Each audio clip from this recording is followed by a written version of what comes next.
Hello dear students. आज हम एक नए टॉपिक पर चर्चा करेंगे जिसका नाम है व्यक्तित्व अर्थात पर्सनैलिटी।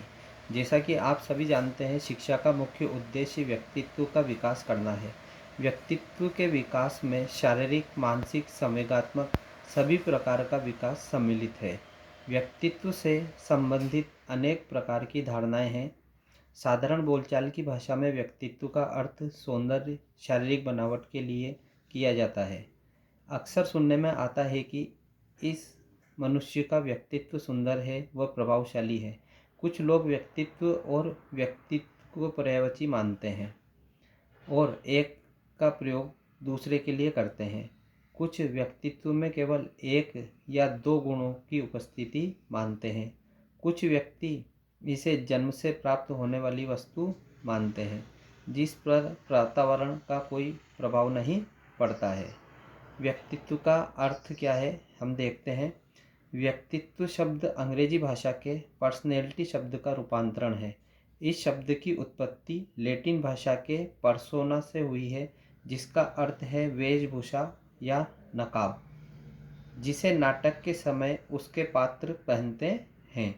एक नाटक का पात्र वेशभूषा धारण करके रंगमंच पर पहुंचकर दूसरे के व्यक्तित्व को धारण करके उसी की तरह बोलता है, उठता है, बैठता है तथा अन्य क्रियाएं भी करता है, जिससे नाटक का अभिनेता वही बन सके। इस प्रकार अभिनेता का स्वरूप पर्सोना का ही रूप होता है। इस प्रकार कहा जा सकता है कि पर्सोना से पर्सनैलिटी शब्द की उत्पत्ति हुई है। वर्तमान समय में व्यक्तित्व शब्द का आशय ऐसे संगठन से है जिसमें बहुत से मानवीय गुण अंतर्निहित व संगठित होते हैं। मनोविज्ञान की दृष्टि से व्यक्तित्व वंशानुक्रम एवं वातावरण दोनों से संबंधित होता है। प्राचीन काल में व्यक्तित्व से अभिप्राय शारीरिक रंग रूप वेशभूषा से लगाया जाता है। जो व्यक्ति अपने बाह्य गुणों से जितना प्रभावित कर सकता था वह उतना ही प्रभावी माना जाता था। परंतु वास्तविकता यह है कि व्यक्तित्व का निर्धारण एक ही प्रतिकारक से नहीं होता है। व्यक्तित्व के शाब्दिक अर्थ के अतिरिक्त कुछ अन्य दृष्टिकोण भी है जिनसे व्यक्तित्व के विभिन्न पक्षों की व्याख्या होती है। यह दृष्टिकोण निम्नलिखित हैं। पहला दृष्टिकोण जो है वह है सामान्य दृष्टिकोण। सामान्य दृष्टिकोण से व्यक्ति का सर्वांगीण विकास का स्वरूप है।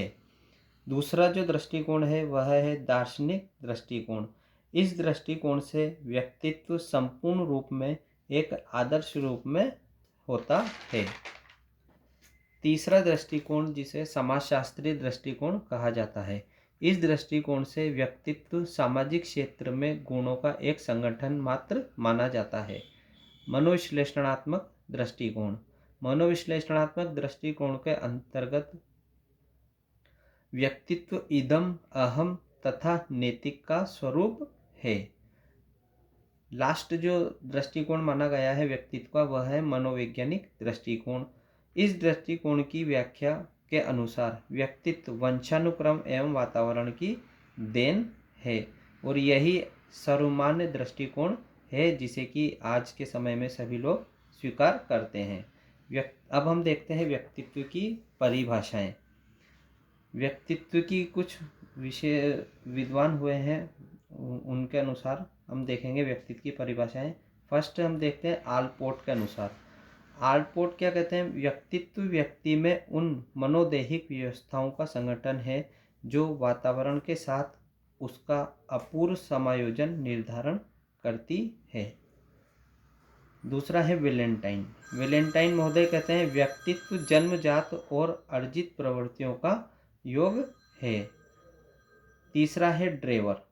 ड्रेवर के अनुसार व्यक्तित्व शब्द का प्रयोग व्यक्ति के शारीरिक, मानसिक, नैतिक और सामाजिक गुणों के सुसंगठित और गत्यात्मक संगठन के लिए किया जाता है, जिससे वह अन्य व्यक्तियों के साथ सामाजिक जीवन के आदान प्रदान में व्यक्त करता है। नेक्स्ट हम देखते हैं बोरिंग महोदय के अनुसार व्यक्तित्व की परिभाषा।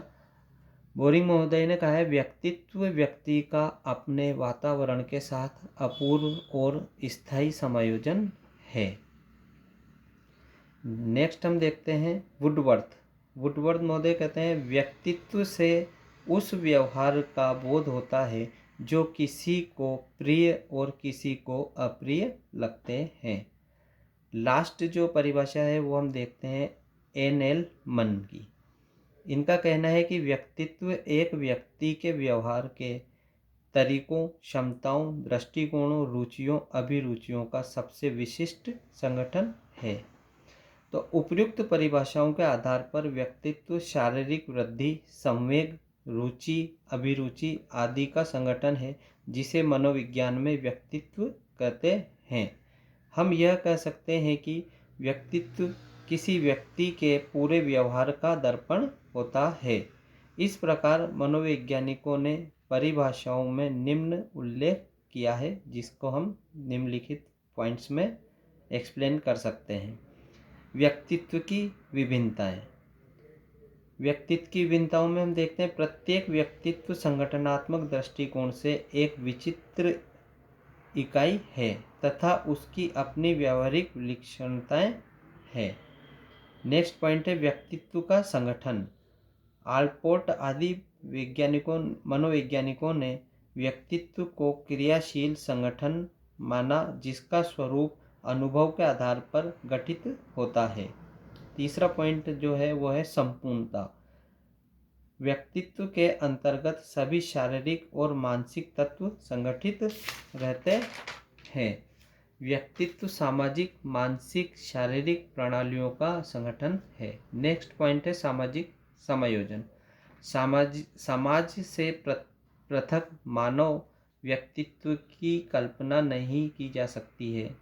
समाज से पृथक मानव व्यक्तित्व की कल्पना नहीं की जा सकती है। व्यक्तित्व के अनुभव के आधार पर व्यक्तित्व समायोजन करता है तथा व्यक्तित्व का व्यवहार में परिवर्तन लाता है।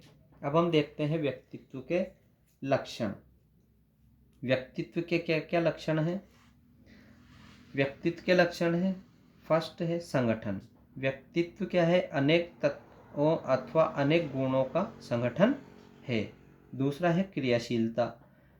क्रियाशीलता, इससे व्यक्तित्व के क्रियात्मक पहलू पर भी प्रकाश पड़ता है। तीसरा जो लक्षण है वह है मनोशारीरिक। व्यक्तित्व मन और शरीर दोनों का एक योग है। चौथा जो लक्षण है संस्थान। इसमें मन में गुप्त या क्रियाशील अवस्था में रहने वाली प्रतिक्रियाएं आती हैं। पांचवा लक्षण है निश्चित करना अर्थात डिटरमाइन। व्यक्तित्व हमारे व्यवहार को निर्धारित करता है। नेक्स्ट है विशिष्ट अर्थात यूनिक।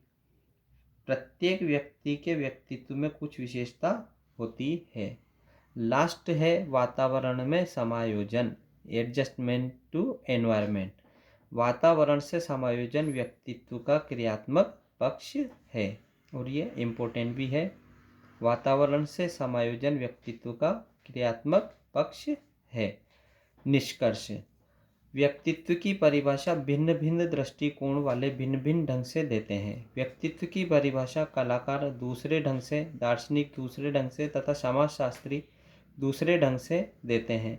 वास्तव में व्यक्तित्व के अंदर बाह्य और आंतरिक गुण और व्यवहार सभी आते हैं। अनुभवों के साथ साथ व्यक्तित्व के संगठन में भी परिवर्तन होता जाता है।